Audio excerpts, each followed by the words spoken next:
رمضان گزر جائے گا، کتنے زمیندار ہیں جنہوں نے بیٹیوں کا حصہ دیا ہوگا؟ ماہ رمضان گزر جائے گا، کتنے ملازمین ہیں جنہوں نے رشوت سے توبہ کی ہوگی؟ ماہ رمضان گزر جائے گا، کتنے نوجوان ہیں جنہوں نے آوارگی سے، بد نظری سے، کینے سے توبہ کی ہوگی؟ آپ کو گنے جا سکیں گے۔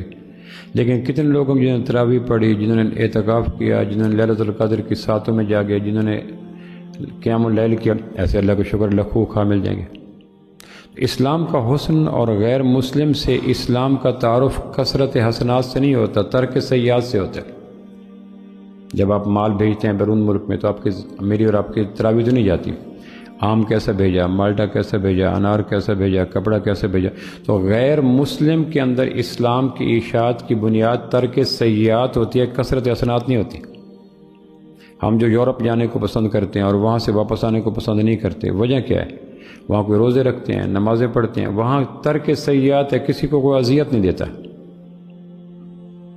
یہاں دیکھ لیں، شادی کے نام پہ پورا محلہ رات بھر سو نہیں سکتا۔ دینی جلسوں کے نام پر مین روڈ بلاک ہو جاتے ہیں۔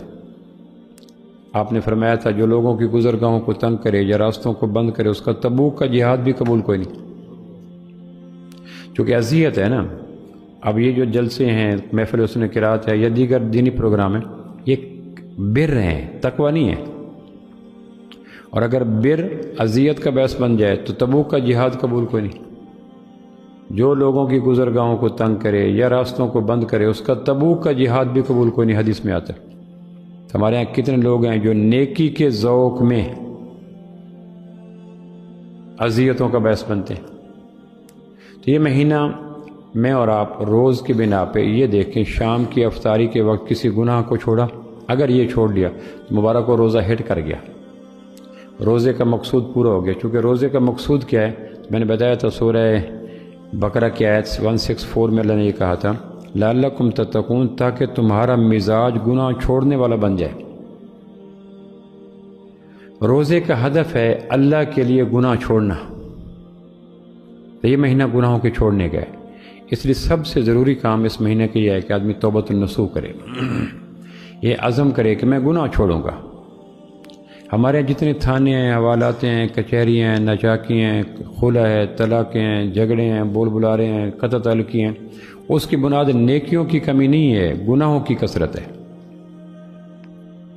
جس دن میں اور آپ یہ عزم کر لیا کہ اصل نیکی گناہ کو چھوڑنا ہے، اصل نیکی نیکی کرنا نہیں ہے، ورنہ ہر نیک پہ نیکی نہیں ہوتی۔ کتنے لوگ ہیں جو حافظ نہیں ہیں، کوئی گنہگار نہیں۔ آپ کہیں جی میرا والد حافظ نہیں ہے، گنہگار ہے، کرنے کے نہیں، تو حفظ کتنی بڑی نیکی ہے۔ کتنے لوگ ہیں جو عالم نہیں ہیں، کتنے لوگ ہیں جو حاجی نہیں ہیں، کتنے لوگ ہیں جو تجدید گزار نہیں ہیں۔ ہر نیکی کو نہ کرنا گناہ نہیں ہے، ہر گناہ کو کرنا گناہ ہے۔ تو ماہ سیام صبر کا مہینہ ہے، مزاج کی سختی کو دور کرنا، آنکھوں کی آوارگی کو دور کرنا، لہجے کی تلخی کو دور کرنا، دماغ کی عیاشی کو دور کرنا، پیٹ کے لقمے حرام کو، اور گرد و پھر دین تو 20% پڑا ہے مسجد میں، 80% تو بازاروں میں ہے۔ جو دین کو اگر کھولا جائے اور دین کو ڈھونڈا جائے تو 20% یا 15% مسجد میں ملے گا، باقی کھیتوں میں ہے، بازاروں میں ہے، ایوانوں میں ہے، دفتروں میں ہے، چوکوں میں ہے، چوراہوں میں ہے، عزیزوں میں ہے، خوشی میں ہے، غمی میں ہے۔ وہ سارا دین تقوی ہے۔ ہمارے ہاں تقوی نام ہے زیادہ نفل کا، زیادہ تسبیح کا، جو کہ بہت بڑی نعمت ہے، میں اس کی نہیں کر رہا، کیونکہ نیکی نہیں کریں گے تو گناہ کے آگے بند باندھنے کی طاقت نہیں آئے گی۔ لیکن میں صرف ایک کانسیپٹ کلیئر کر رہا ہوں کہ رمضان کا اصل ہدف کثرت حسنات نہیں ہے، ترک سیئات ہے۔ یہ میں کہہ رہا ہوں کہ گناہ چھوڑنا اصل ہے اس میں، لعلکم تتقون، تاکہ تمہارا مزاج میں پرہیز آ جائے۔ روزہ پرہیزی مزاج کو کہتے ہیں، روزہ غذا کو نہیں کہتے، روزہ دوا کو نہیں کہتے، روزہ پرہیز کو کہتے ہیں۔ صحت کے اصول کے لیے ڈاکٹر سے پوچھتے ہیں غذا کیا ہوگی، دوا کیا ہوگا، پرہیز کیا ہوگا، یہ 3 چیزیں ہیں۔ حکیم ڈاکٹر سے پوچھتے ہیں ڈاکٹر صاحب میری غذا کیا ہوگی، یہ دوا کیا ہوگی، یہ پرہیز کیا ہوگا، یہ، اور ان تینوں میں ٹاپ پہ جو امپورٹنٹ وہ پرہیز ہے۔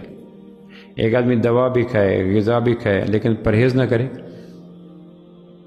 ایک آدمی کو فلو ہے، نزل ہے، شکنج بین پی رہا ہے، کولڈ ڈرنکس پی رہا ہے، پکوڑے کھا رہا ہے، اور ساتھ دوائیاں بھی کھا رہا ہے، ساتھ غذا بھی کھا رہا ہے، تو اس دوا اور غذا کا فائدہ کوئی نہیں اگر پرہیز پہ عمل نہ کرے تو۔ اس اعتبار سے ماہ رمضان میں اگر ہمارا مزاج پرہیزی نہیں بنا تو لوگوں کو فائدہ کوئی نہیں ہوگا۔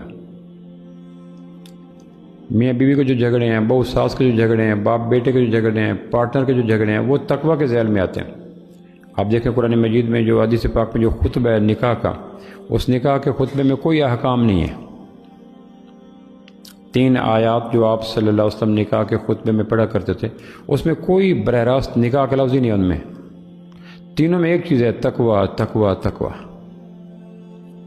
اور قرآن مجید میں سب سے زیادہ جو لفظ دہرایا گیا مختلف اینگل میں وہ تقوی ہے۔ تتقون یتقون اتق اللہ واتق اللہ تتق اللہ، یہ اسی ڈائی پہ آتا ہے، گناہ چھوڑو گناہ چھوڑو گناہ چھوڑو۔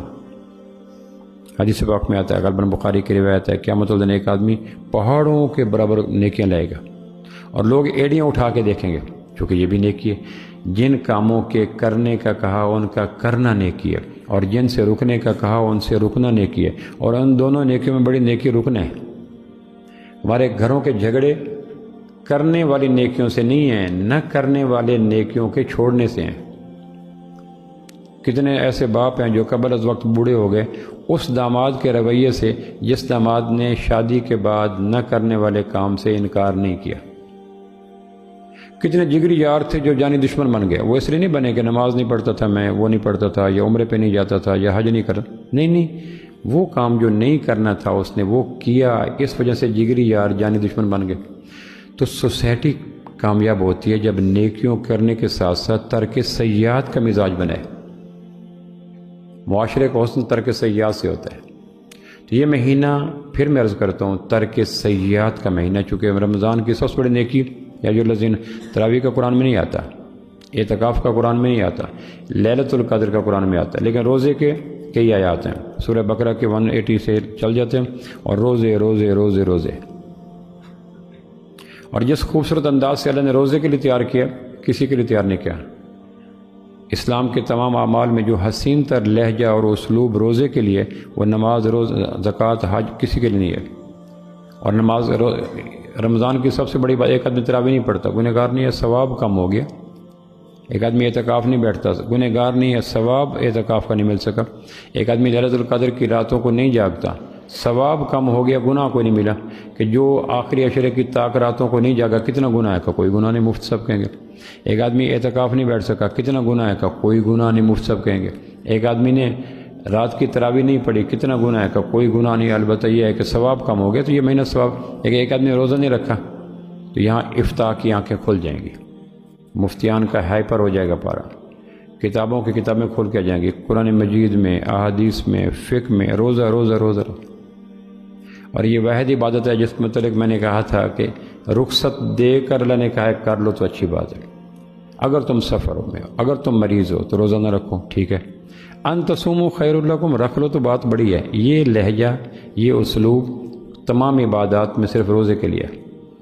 تو روزے کا مقصد کیا ہے؟ لعلکم تتقون، تاکہ تم بچو۔ کیوں بچو؟ گناہ سے کیوں بچو؟ کہ اللہ دیکھ رہا ہے۔ وہ کام جو غیر کیمرے سے اور فورسز سے اور لوگوں سے کرتا ہے، مسلمان وہ کام اللہ کے دیکھنے سے کرواتا ہے۔ پہلی صدی جس کو خیر القرون کہا گیا، اس صدی کا حسن کیا تھا؟ اللہ دیکھ رہا ہے، یہ احساس رگو پے میں تھا۔ جس طرح پچھلے دن ہمارے یہاں سردی کا موسم آ گیا تو آدمی کمبل میں، لحاف میں، سویٹر، ہائی نیک پہن کے، پھر بھی سردی اتنی تھی کہ انگ انگ میں، مسل میں قطرہ خون میں شامل ہوگی، تو وہ آدمی کانپتا تھا سب کچھ کے باوجود۔ عملاً دیکھا 2 جرابیں پہن کر لوگ سوئے ہوئے ہیں، لیکن ایک سردی انگ انگ میں داخل ہو گئی تھی۔ پہلی صدی میں انگ انگ میں داخل ہو گیا تھا، اللہ دیکھ رہا ہے۔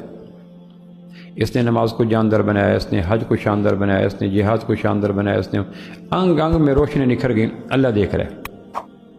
بعد میں یہ تصور بدلا گیا، مدھم پڑھ کے اللہ دیکھ رہا ہے، تو اس کی کمپنسیشن کے لیے پھر فورسز اور کیمرے اور واچ مین اور پین، پتہ نہیں کیا کچھ کرنا پڑا، اربوں روپے کا بجٹ دینا پڑا، صرف اس لیے کہ اللہ کے دیکھنے کے احساس میں جو مرجھا گیا، اس کے لیے پھر اربوں روپے کا انویسٹمنٹ کر کے کئی فورسز کرنی پڑی۔